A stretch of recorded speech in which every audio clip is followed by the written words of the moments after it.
centering psychology, masculinity, fatherhood, culture, sexuality, and violence. He is former co-director of the South African Medical Research Council's Violence, Injury, and Peace Research Unit. In 2009 and to 2010, he was the president of the Psychological Society of South Africa, and he chaired the board of the Sonke Gender Justice Commission. Ratele was previously professor at UWC. He then joined the Institute for Social and Health Sciences at UNISA, where he ran the research unit on men and masculinities and the transdisciplinary African Psychologies program. In 2021, quite recently, 2 years ago, he became professor of psychology at the Department of Psychology in Stellenbosch. Just to share with you that Kopano has written prolifically, published a lot in articles, of course, and chapters, but also books, some of which with rather questionable titles. So I do encourage you to read them and engage with them and feel yourself being challenged by those books. One of the most recent, one of the challenging books is Why Men Hurt Women and Other Reflections of Love, Violence, and Masculinity. We would love to hear why it is so, Kopano, and perhaps you will enlighten us a bit later. We would like to hear why it is so, and indeed question all of that kind of, those aspects of masculinity. A key one for me that's always been special is The World Looks Like This From Here, which of course questions European-centric psychology, and being a psychologist myself has been extremely interesting. And Liberating Masculinities and so forth. There's a number of books that he's written, and I encourage you to please buy them, engage with them, bring them into your lectures, and bring them into your discussions with peers and colleagues. Good. So for now, Kopano, I'm going to hand over to you. We will have a lot of chats, a lot of questions in the online space, so a lot of chatting. I encourage all of you to please chat as much as, you know, post your comments and chats into the chat, and we will raise that later with Professor Ratele. Thank you very much. Over to you.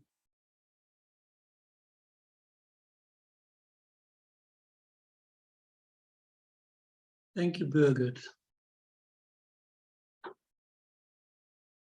I don't know whether I should be talking about masculinity this afternoon or the African National Congress government and ESCOM. And this is going to be a little painful because I see that the electricity board here is not working, so my computer is going to die if this doesn't come on. That being the case, good afternoon, everybody. Birgit, can you indicate whether you can hear me clearly? We can hear you well. Thanks, Kopano. Okay, great. So thank you for the invitation. As you know, I have been talking quite a lot in the last few months. And today's one is an interesting talk because I had to run for it from the office back to my residency. I am currently at the Stellenbosch Institute for Advanced Study. And happily, at least for now, I live 15 minutes from the STIAS campus. I am taking it a little slowly because I have rebooted my computer because I want to show you some slides in a short while. While it's coming on, the presentation is in two parts. And in the first part, I will tell you about an event, an interaction from March 2015, and you'll know the significance of that date. And then in the second part, which is much shorter, I will share with you some data on a project which we are still going to publish. And hopefully we'll have questions. I will have to stop a little earlier than intended because now that I'm out of the office, I have to get back there because I have a meeting exactly at 15:30. So 15 minutes walk, 10 to 15 minutes walk, getting into the office would require me to get out of here by 15 minutes before the end of time. So I apologize to you for that. Okay, let me see whether I can upload this. I guess it won't make sense if I talk to you and you don't see what I'm talking about.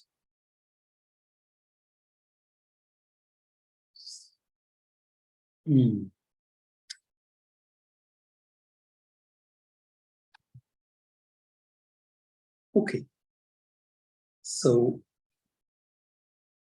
it's here, everything is here. I did not lose the presentation. So let me show you the slides, at least the first slide.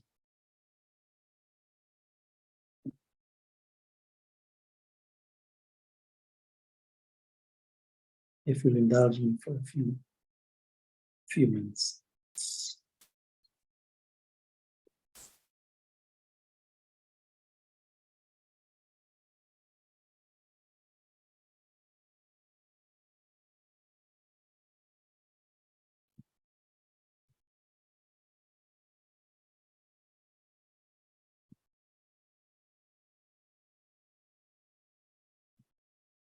Okay.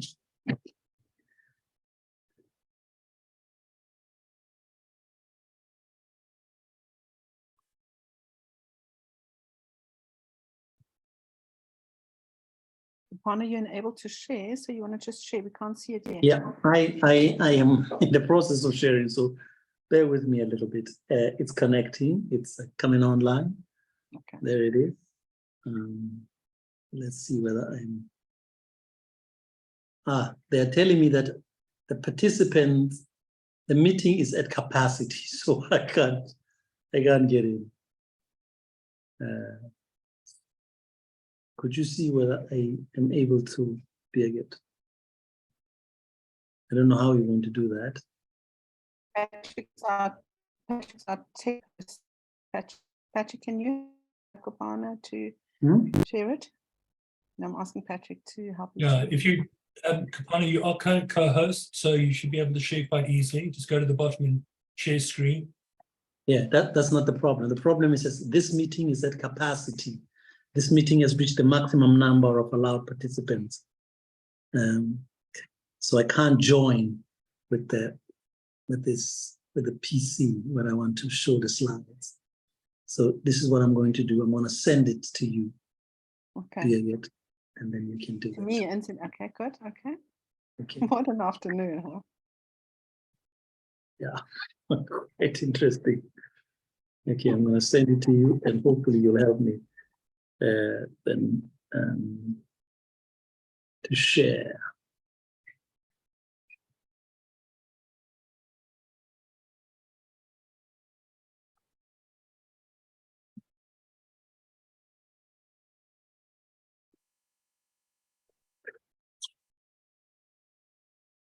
It's on the way to you. Okay, and I will start in the meantime. Okay, I'm just down. Before we start, then, you have received it? Nope, I'm just updating. Hopefully it's on the way. Yep, it's on the way.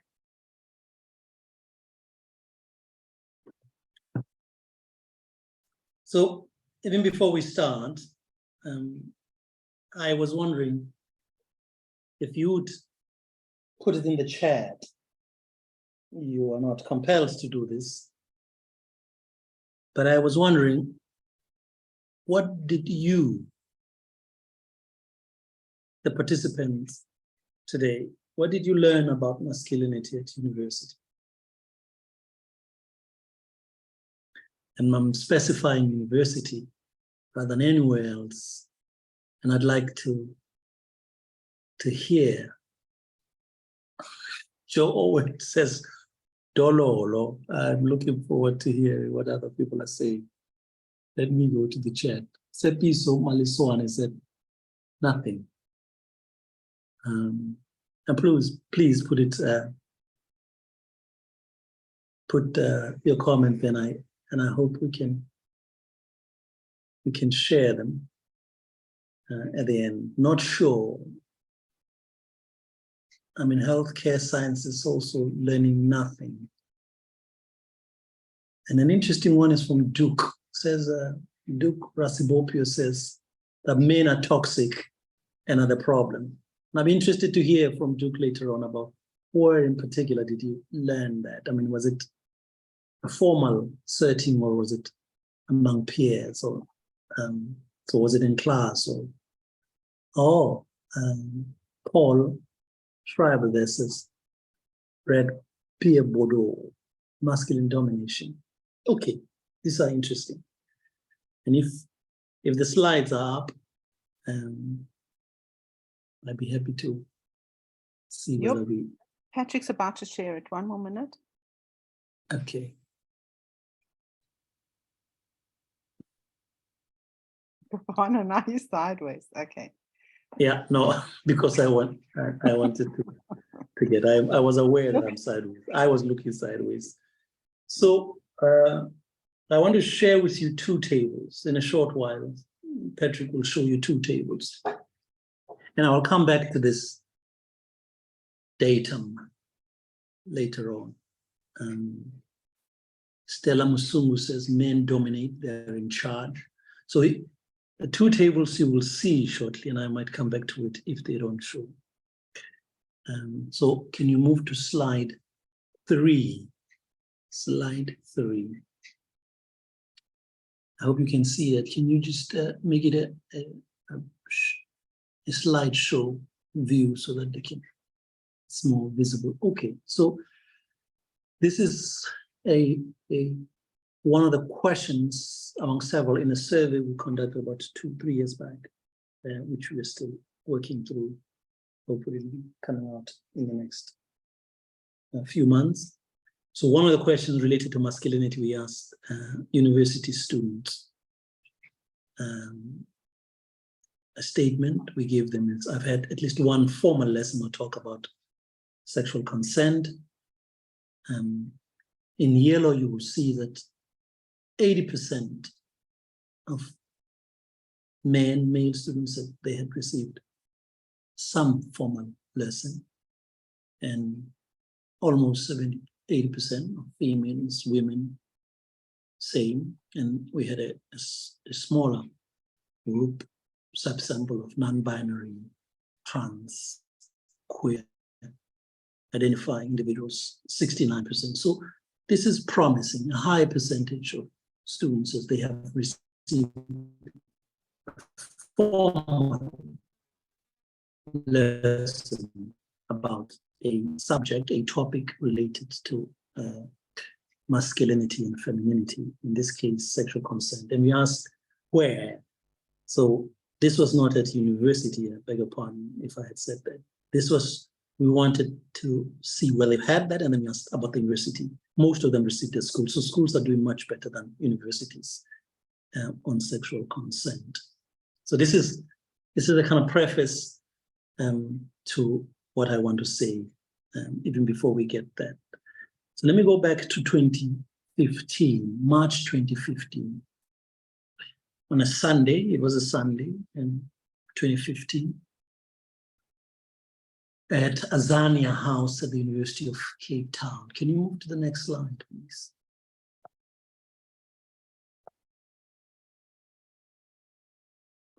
At Azania House,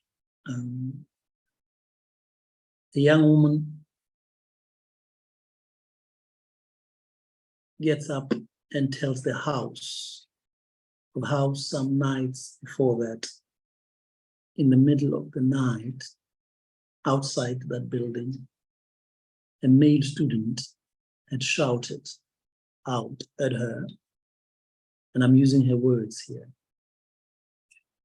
Maybe that her vagina should be occupied. You might remember this was the occupation of that particular building, if you had if you followed what was happening at UCT in 2015 and around the country in 2015, 2016. So this woman was part of the Fallists, the RhodesMustFall group that had occupied the building. And that building in particular houses the office of the VC and other top managers of the university. And that occupation was to pressure the university to bring down the statue. You know the story. The statue of the arch colonial figure, Cecil John Rhodes, which sat on the upper campus of UCT. Now there's I think there's still a block there, if I might be wrong. I haven't been there in a while, but for months there was just a plinth and a yellow sort of board right there. So this woman spoke about how she had been threatened with a rape. And she said she wasn't the only one who had been threatened and who had experienced sexual violence and bullying from males. Could you move to the next slide, please? And then she said this, she said, "Black brothers, check yourselves." I have written about this in several places, 2 places at least. And so some of you might be aware of this. And these 4 words, "Black brothers, check yourself," and that's what she said. And because this is a kind of complicated phrase, it conveys intimacy, brothers, but also confrontation, check yourselves. When I got back the next morning, I would write it down and journal my reflections of that night. So the woman said she could not sleep at the place that night because of the threats. She felt unsafe. An interesting part, of course, is that this very space where she was saying this was meant for students to stand up against and to bring down the colonial symbolic power and make the university a safe home, a safe space for all to belong to. So she left. She just picked up things and left as I was arriving at the Azania house. Now I'm not reflecting on the dynamics that led to that, although that the events of that night got me thinking quite a lot about some men's ideas about and relations to women and their bodies, also about struggle, about decolonization, about freedom, about power. Next slide, please. So over several months, in fact, I'm doing it today again. I recall that in the next year, I would visit at least one university. I think I visited several, but one that I visited was the Rhodes University, where to talk about this and offer a non-hierarchical dialogue with students at Rhodes at residencies about the things I just told about, men's views, about women's bodies, about rape, sexual consent, freedom, power, decolonization. In fact, I had thought I was asked to speak to students, but the people who had invited me said, no, we'd like you to talk to both all genders, as a matter of fact. So over a long period in community settings, at universities, in writing, on radio, in newspapers, I have visited this incident. I've used it to anchor my thinking. This moment where a woman speaks of fear of harassment and violence, and wishes to live a joint struggle to decolonize university. You might remember one of the posters that came out of UCT in particular, I think it says something about remember the future, remember that this struggle had, I think, queer was intersectional and had queer participants in it. So this moment is a moment to think with, and thinking how personally, but also how universities in particular might work with men and boys, might educate us. If I was a young man, probably want an education, a great education about masculinity. To work with male students, and maybe not universities, but all of us work with males outside of the university towards what I call a pro-feminist consciousness and practice. Now, by that I mean simply this, an awareness, personal and socio-political awareness in us, in boys and men, and people who are identified as masculine, that supports women's struggles and the behaviors that go with such an awareness. So a moment like that for me, where those engaged in the pursuit of decolonization, of social justice, in intergroup life, interpersonal life, in efforts to decolonize minds and societies, the curriculum, knowledge, and the work to build a safe, peaceful, inclusive universities, which is what Stellenbosch, by the way, where I am, is trying to do right now in a huge project.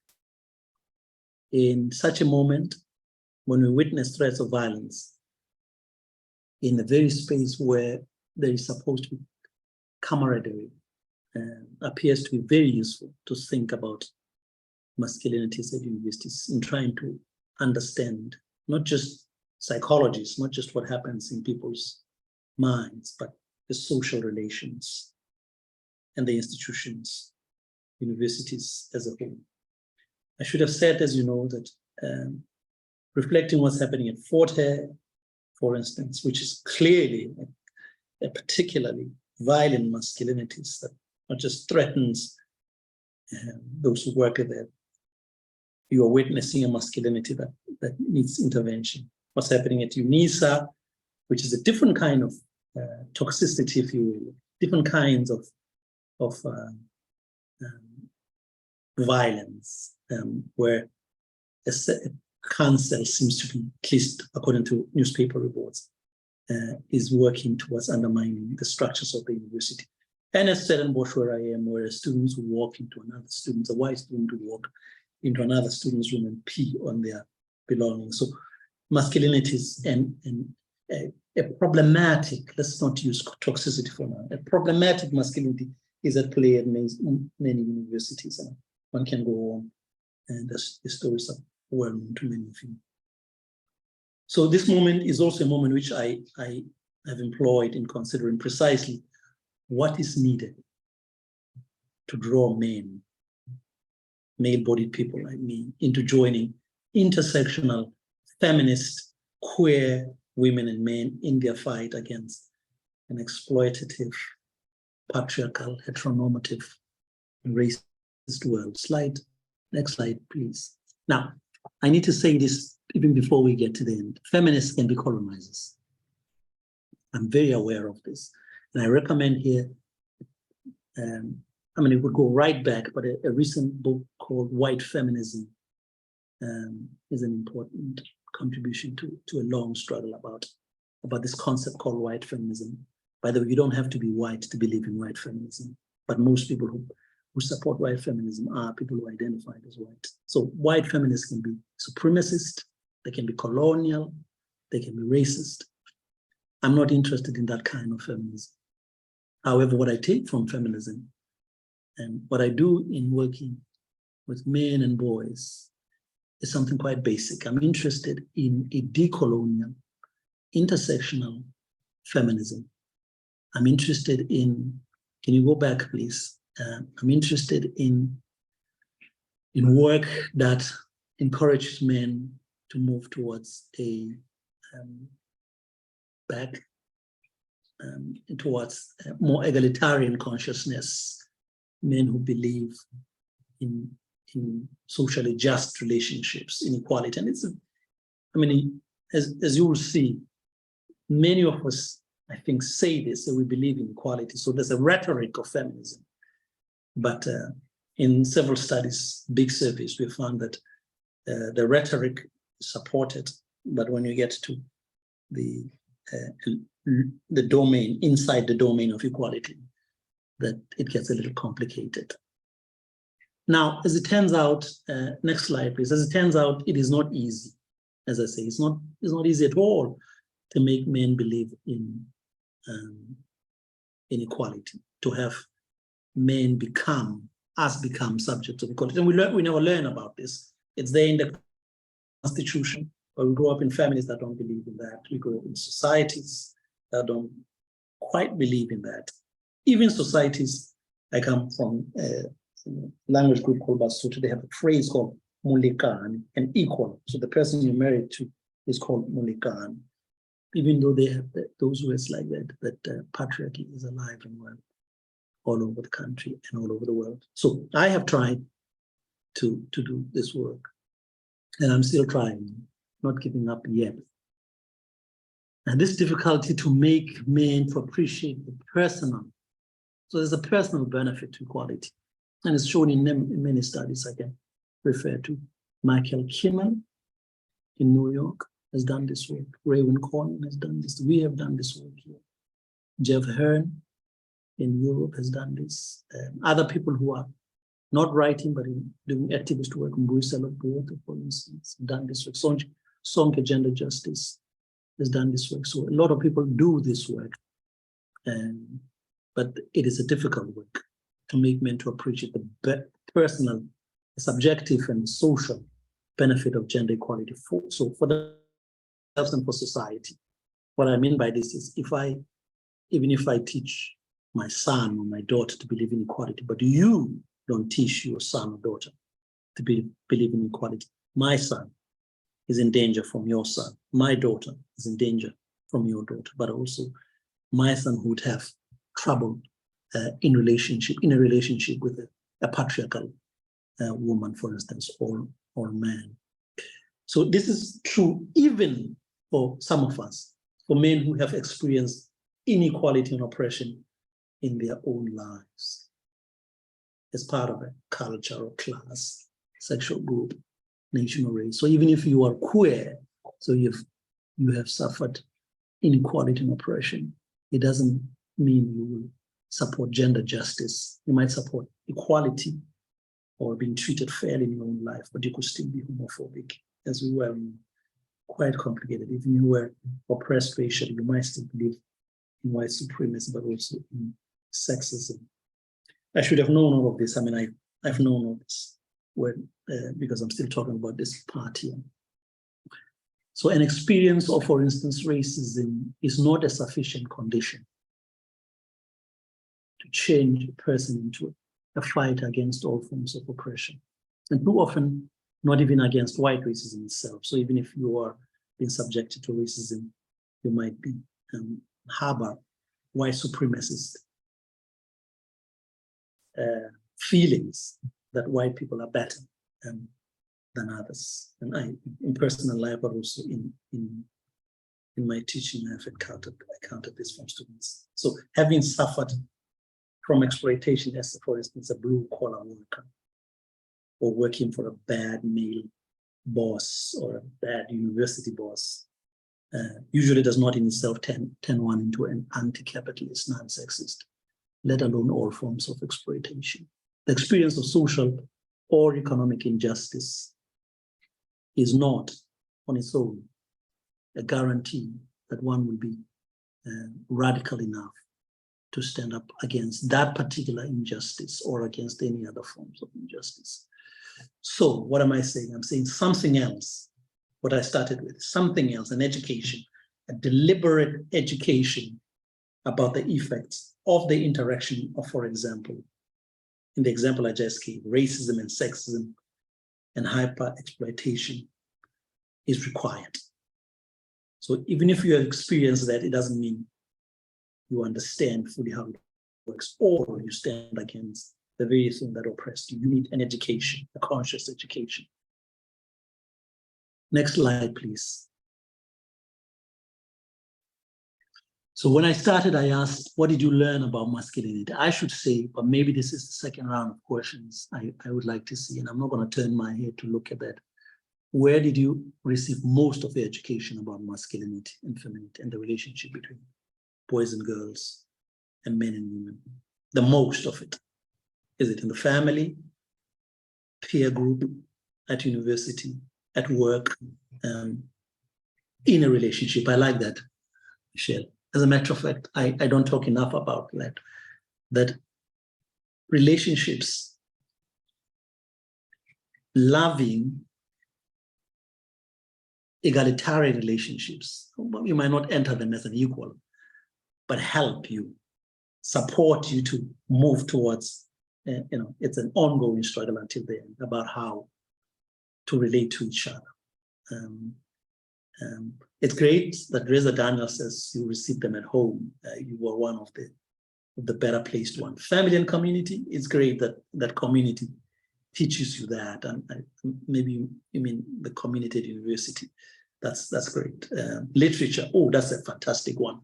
Rorisang Mashelan says, so we have different experiences. Some people have families that can educate them with that.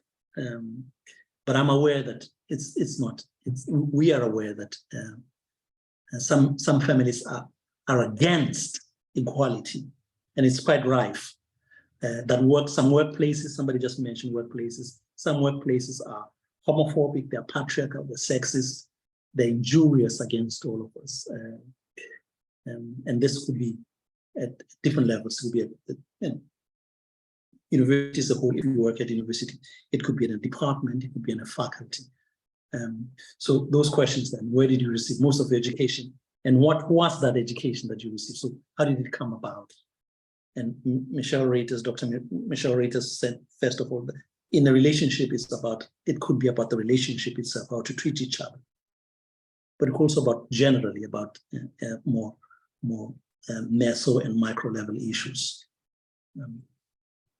Anyhow, in patriarchal societies, which are most societies in the world, men who fully believe in men and women, but I'm focusing on men, particularly cisgender, hetero, straight men who believe in the equality of all genders can be regarded by other men and women as an anomaly. In fact, as a threat.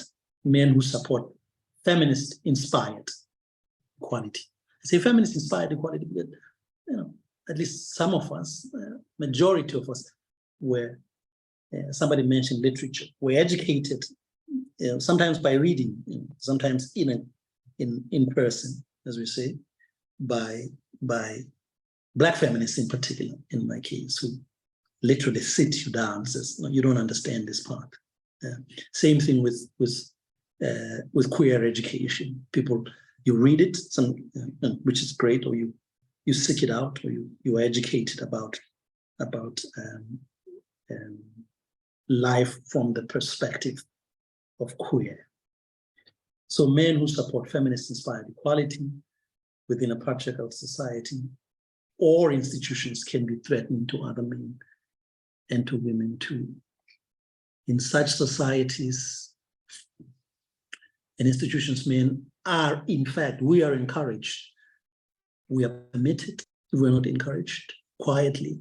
And we are even rewarded to ignore women's voices in these institutions, in such societies. Per definition, most men are inclined to support feminists, are not inclined to support feminist goals, even when some feminists, including Black feminists, are willing to work with them. And let me give you an example here.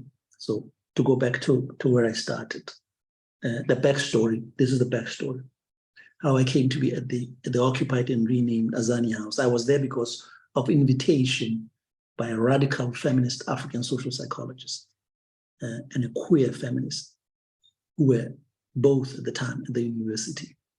One of them is now a dean there, another as a chair at another university. I mentioned their identification because as a man like me in this body, as a cisgender, heterosexual man, I take it as a privilege to be invited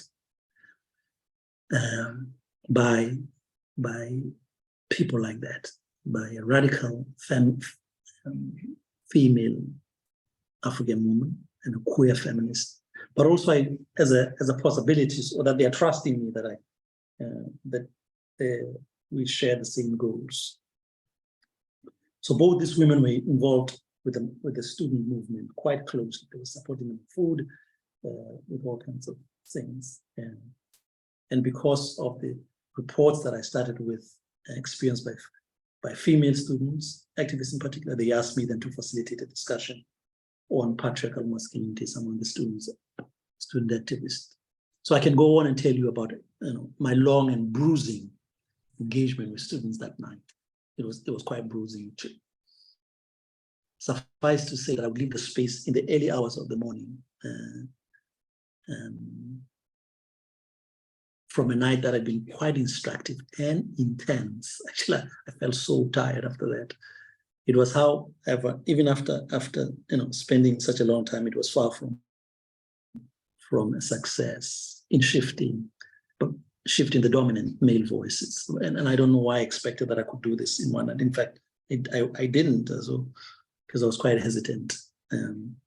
So this is hard work. If you are doing this as a leader, as the university, you must be aware that one talk, one input never works. This I know for sure, it never works. So you have to stay for a little while, several repeated work until it's entrenched. So although some young men, I remember this, let me just say, there were some young men in that room were interested to hear about this, because they thought they're working on decolonization. Why are they talking about patriarchy? And I said, well, there's a connection in these things are always working in interaction. Rhodes was a queer patriarch, which is a contradiction. Was a colonialist, but also a queer patriarch, which is an amazing thing. So they wanted to hear about the patriarchal forms of masculinity, which might be deleterious to their well-being and those of females.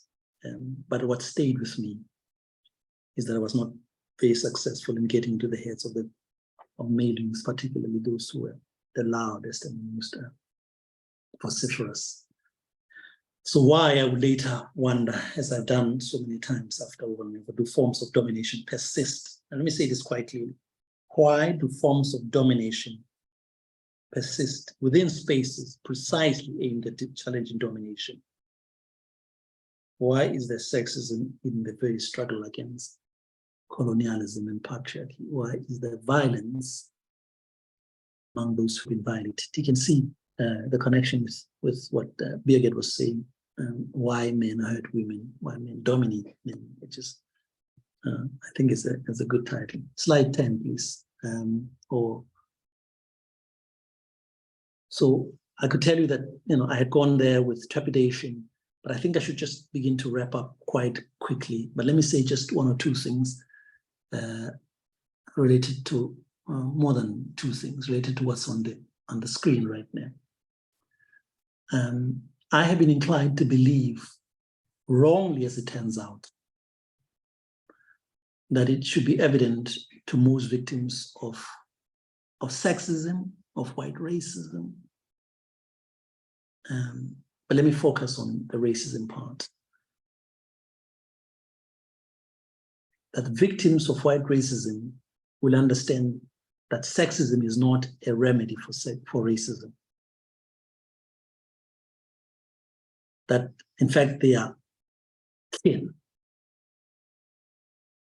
I've also wanted to believe that individual men who injure women and other men would realize that they are not contributing towards overcoming any injustice, whether capitalist, racist, or gendered humiliation they have suffered at the hands of exploitative, supremacist, patriarchal structures.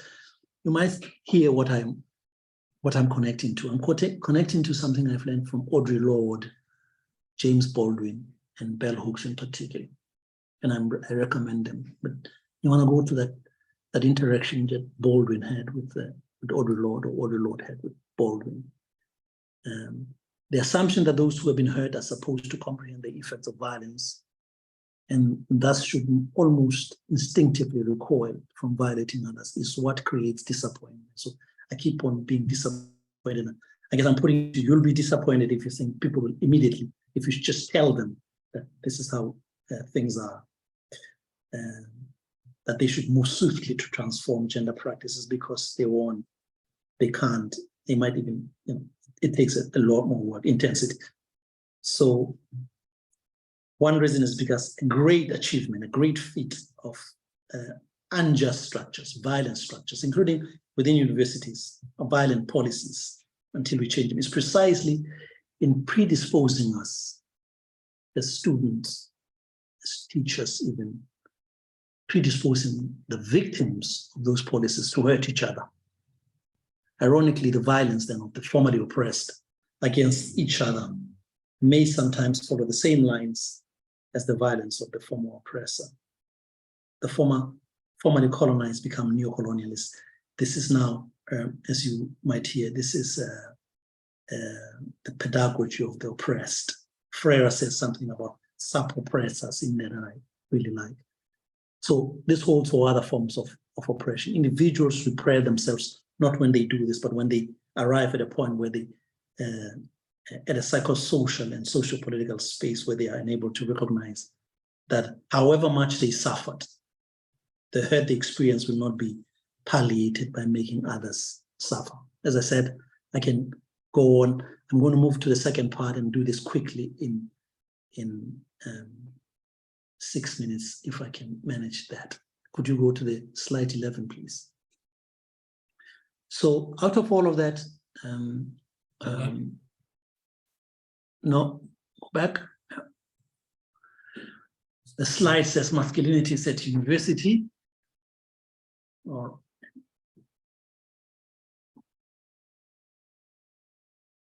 right.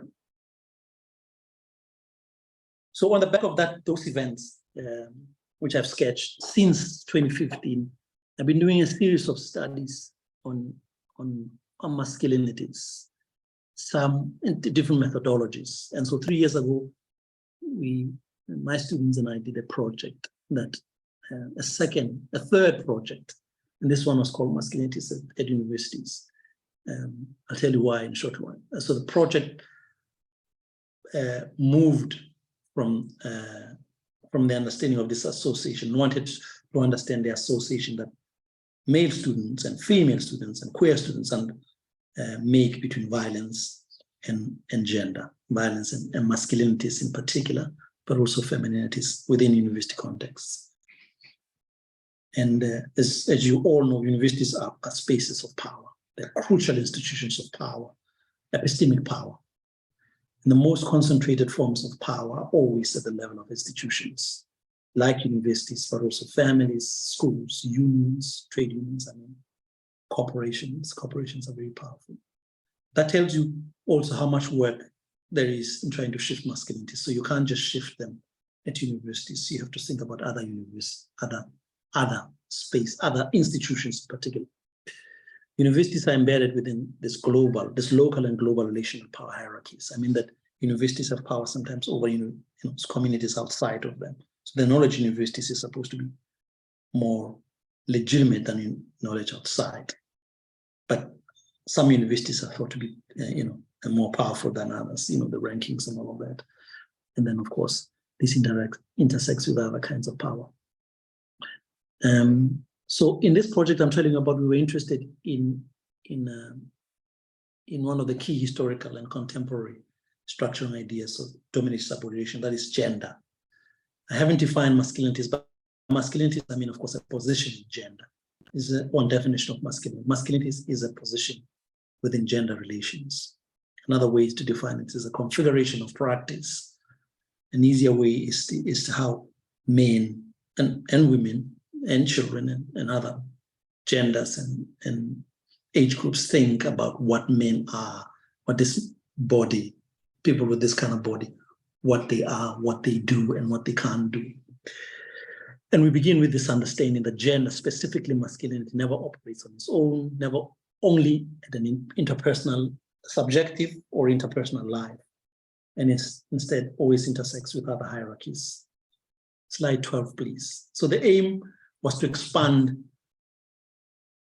you can't see this clearly, I'm sorry. The aim was to expand previous studies. One particular study, we had called it masculinities and femininities at home. So we had studied the home, and we published this in journals.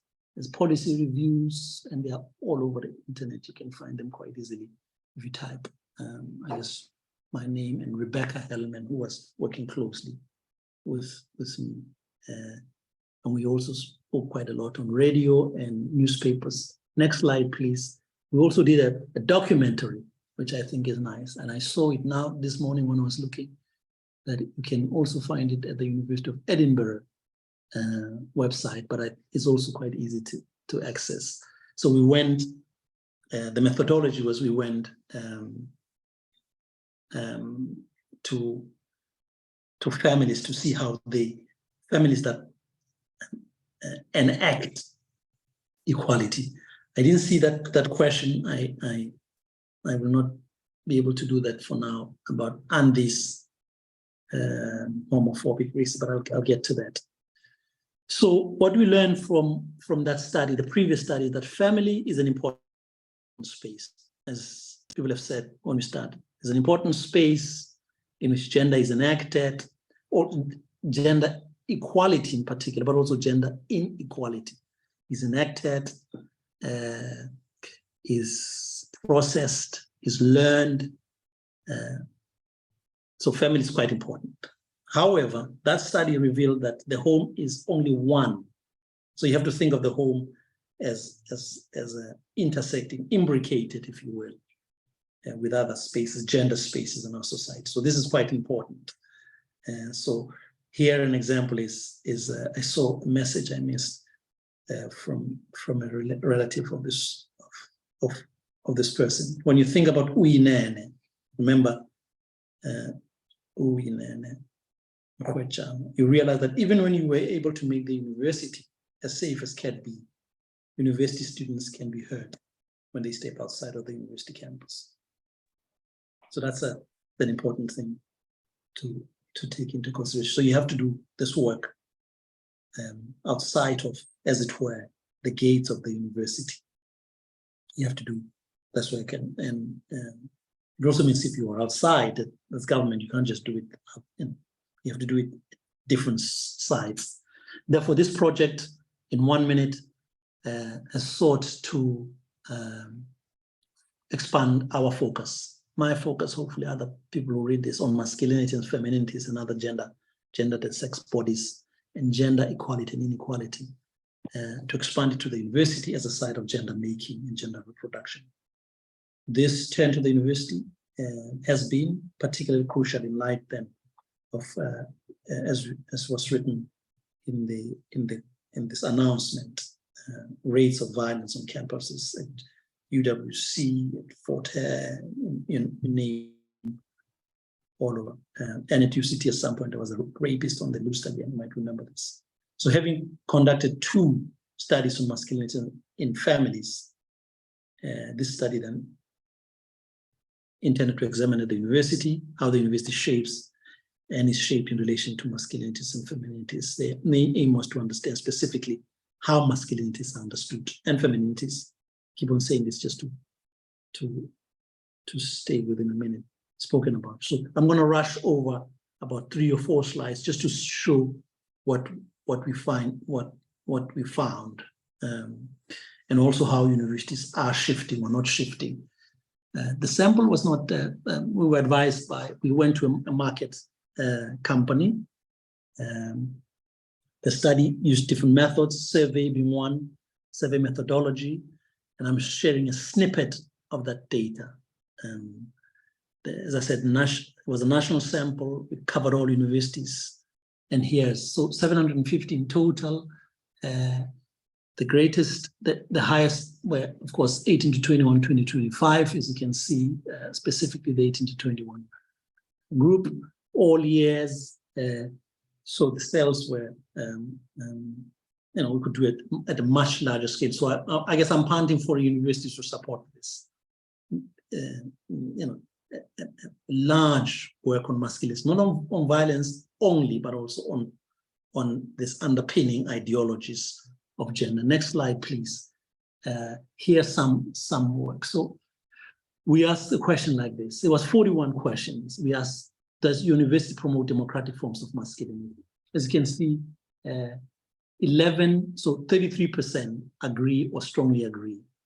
33%, which is quite high, are neutral about this. And then 33% disagree. So this is quite even. So the number of disagree that universities, their universities support shifting towards a more egalitarian, more democratic. We moved to democratic, egalitarian, where what we tested was a little difficult to understand. The next slide, please.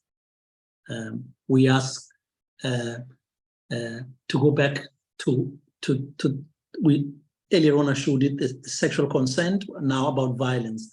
Have you had, now the interesting thing is we do this quite a lot. So 81% of males, 87% of females, and 69% of non-binary, queer, and other categories said yes.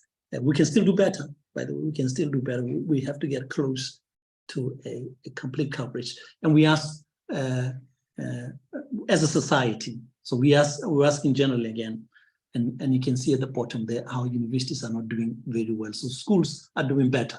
Schools, which are spaces, we haven't done, there are studies by, on masculinities university or at least violence at universities, but I haven't done work on schools. We are doing one right now as we speak with a small sample. Next slide, please. And then we asked, this is also from a previous study. We wanted to see, we had asked parents in a previous survey, so we wanted to see now at universities. Wonderful, the interesting thing, not wonderful, the interesting thing about this is South Africans say that they agree with the statement, people should be treated the same whether they're, so at universities and outside, it's the parents. But as I said, the moment you ask other questions, the number drops down about other things, about violence. So it is not as close. So it is 4 in 5 men and women, females believe in that people should be treated quality. I think this might be the last, but perhaps there's one more I wanted to show. So there were 41 questions, but I wanted to show this. We don't have enough time. Next slide, please. The last slide is this, is a punting. I hear this book is really good. It's like really, really good. It does some of the stuff. So if we have time, we can talk about this. I will stop here. Hopefully we can have some discussion. Thank you, Kopano. Thank you very, very much. Patrick, I think you can stop sharing. Thank you so much. And I've got tons of questions on this side. So I want to immediately go into questions. Kopano, thanks so much. And we will share the PowerPoint with everybody in the room. I want to go back to the very first thing you said. You quoted, and it's a famous quote, and it comes often surfaces in your writings. Black brothers, go check yourselves, as in become conscious. The question, of course, the call is upon you saying, brothers, be conscious, and you wouldn't be threatening me with violence, you wouldn't be threatening me with rape and so forth.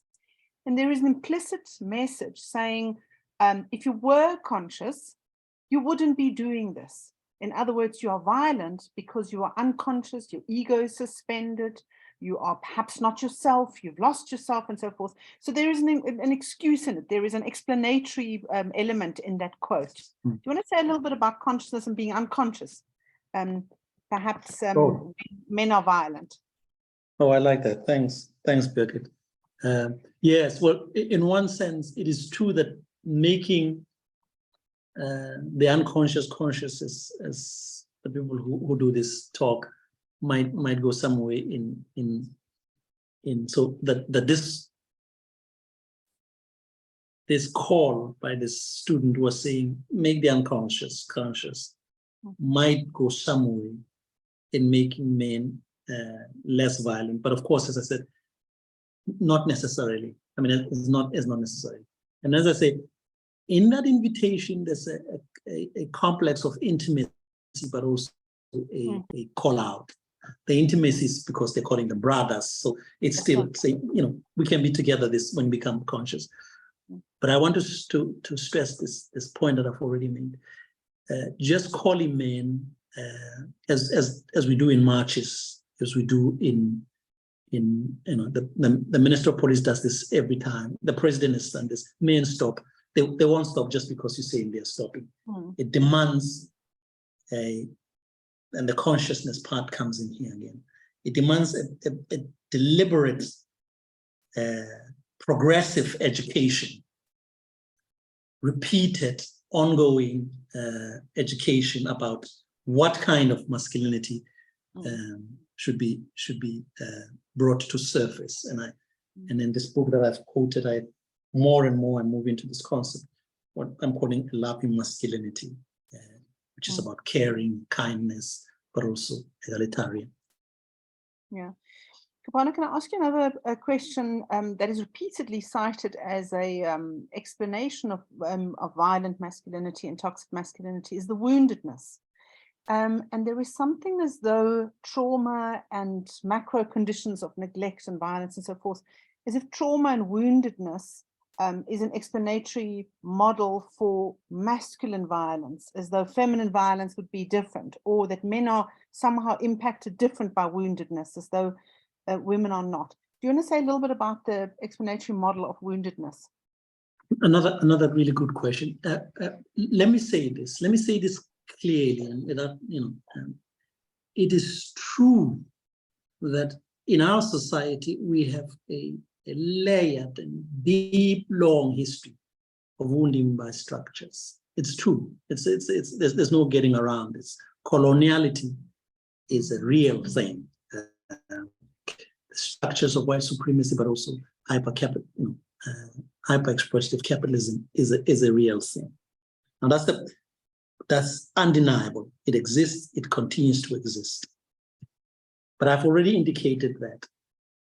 First of all, just because we are being wounded, we're being hurt by these structures, it doesn't mean we have to take our wounds onto others.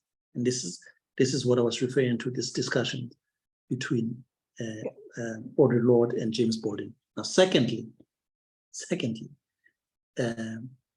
this is where masculinity becomes a salient factor. So because we are, if you will, to use a common word, which I don't particularly like, but let's use them, because men are socialized in a particular way, to socialize into aggression, if you want, to socialize into externalizing, to use a psychological term. So they take out that woundedness that women also have onto others. They take it out. And here's the data, by the way. Let's remember this. And somebody asked me this, and I was trying to say, no, that's not what I mean.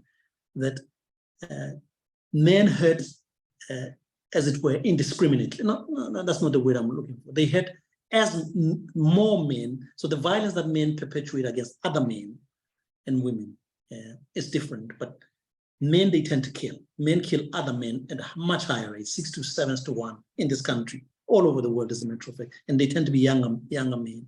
So the violence is much more grave. When they come to women outside of prison, of course, that takes the form of sexual violence. But that doesn't mean men are also not raped. So they take out this, masculinity comes into force, particularly in this, that you have incorporated, you've introjected, you've internalized this wounding. So wounding is not an explanation, is not a sufficient. It is, of course, we are wounded by this structure, what we are hurt by these structures, but our dignity, but it is not an excuse ever for the violence to take out on other people, on others, men and women and children.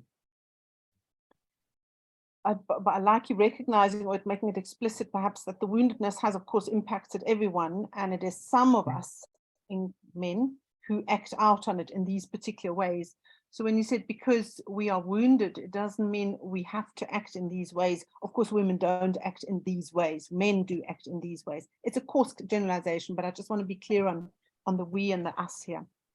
Kopano, just a last quick question. I know you want to run in 3 minutes. Earlier on, you said something interesting about somebody needed to believe in feminism. You need to just qualify that or clarify it. It was a comment of yours saying one needs to believe in feminism, believe in it in order to change things, in order to be different. And I wondered if one needs to believe in feminism to not be harming others. Yeah, let me say this clearly again. I'm sure there's a lot of discussion that I can't see because otherwise I'll hand the phone this way, and I don't want to do. Look, one of the questions I received, which I must join to yours, is of course feminism is white feminism, and there's a legitimate for a long time. White feminists, or identified white feminists, instead of joining with other Black women, they would support colonialism. This is quite true. But by feminism, I mean it's really a simple thing that Black feminists at bell hooks, for instance, will say. I simply mean this, that idea that men and women are equal. That's as simple as that, right? That we are born equal. We have what are called natural rights, if you will, of equality. So if you don't believe, and feminism, the better angel of feminism, the better angels of feminism, the core of what why Black feminists who are radical still believe, still adopt this, and why some of us sometimes identify as pro-feminists, not sometimes, it should identify as pro-feminists, is precisely that I don't, it is hard to understand why women and men, boys and girls, are thought not to be equal. It's hard to do. So if you believe in this, if you can't believe in this insight as inspired by feminism, but which is very much by the gender one, right? So the anti-racist and the critical race theorists and the decolonialists, there are people like Maria Lugones, who passed away a few months back, who believe in anti-colonial justice and anti-colonial equality. So we talk about the gender part, the gender equality. But of course, and this is quite complicated. We can't go there. So the Black feminists, of course, are already intersectional right at the beginning. So if you believe in equality, you believe then in this feminist-inspired idea that men and women are equal, and you have to treat them that way. If you don't believe that, you get yourself into a complicated mess that you can believe in equality without believing in the idea that comes from feminism. Kopano, can I do one quick last question? I know you're looking. Are you looking at the door, running? Yeah, I am. I'm looking at the clock. Yeah, Right I know, there. I know, and I see it on the side. I know, I see it here. I'm sorry about. I'm really sorry about. No, the message. One last comment, Kopano, please, on a question of what are some other countries doing so much better than us around this gender violence? And examples made here of Rwanda, of Namibia. We know some countries of Africa that have not equal histories. Nobody's an equal history. But what is it that we are really missing? Or let me ask the other way around. What can we learn from places like particularly Rwanda, who's gone, genocide and a brutal history in a different kind of way, obviously, and it's very different. But what is it that we are not getting? Rwanda is a very fascinating thing in my head. I literally, I think I might be going back to that because I can't quite put my finger on it. Let me say this: so politically, in public life, Rwanda outperforms most what I call developed countries, the Western countries. It's an amazing in that. South Africa doesn't do bad on that score, on the score of public representation. So that's an interesting part as well. So Rwanda does extremely well. South Africa doesn't do too badly. It ranks right high. So, but Rwanda also doesn't have the violence we have. Right? So young women can walk at night in Kigali. Every year they have this ceremony where people walk the streets, and some of you might know that. So something in Rwanda is quite interesting for some of us to go and study right there. And I wonder, and I'm very careful here. Is it because there is a part in Rwanda where the state, Kagame in particular, is really, is a central figure, is powerful and says, well, we're going to hold it like this. And that means it's dangerous then. It's dangerous in the way Libya was dangerous when Muammar Gaddafi. So you can have a semblance of equality, but the moment the state collapses or the leader dies, it might just turn out badly. So part of the problem of South Africa then is this: we are in this long transition. So you either are on the other side of the transition, or you're on the side of dictatorship, which is not great. Now, the countries that seem to have done well as you know, are the 5 or 6 countries of Northern Europe: Iceland, Sweden, Finland, Denmark, Norway. So they have done well in their public life, and part of this is because the policies. As a matter of fact, is it Finland or Sweden that have now a feminist foreign policy? I'm under correction right here. So what they have done, of course, is not just the basic law. We have that, the basic law, the laws. They have had policies, parental policies. They have educational policies. So that it trickles down, or it permeates all the levels of government, but also public life. Something like this, which is other work. We are studying the process of the 3rd State of the Fathers report. And one of the things we learn constantly is if you educate men and women about parental policy, it goes some ways to support women equality, right? Simple as that. But you have to educate men to take that, and some countries, otherwise you lose it, as these countries have done. So those countries we are learning from. It doesn't mean it's completely no violence, but they have done more than most countries in the world in that category. Birgit and everybody, I really have to go back to the office, walk in the rain again. I am really sorry about today. It was unusual. Kopano, thank you very much. We're going to send out the recording and the evaluation and your book, the reference to the book in the to all the registered parties who were here today. Thank you very, very much. And thank you for running between the Wi-Fi's. It's never easy. And, when the Wi-Fi goes down, the electricity goes down. We should have had a discussion about EFCOM and the government. I know. I appreciate the invitation. Thank you very much for being here. And thank you, everyone, for being here. We will see you again at our next Engage, which is on the 5th of June. We will have Professor Andre Keerts and Thierry Lucia on transformation. It's a national report on the state of transformation in South Africa. We will see you then again in about, I think it's less than a week, or it's just a week or so. Kopano, thank you very much. Happy running in the rain to your office. Be well. Thank you very much. And we will see you all again. Thank you for being with us, and thank you for bearing with us in the beginning. It was quite tricky to get the camera and the microphone up. Thanks, everyone. Be well.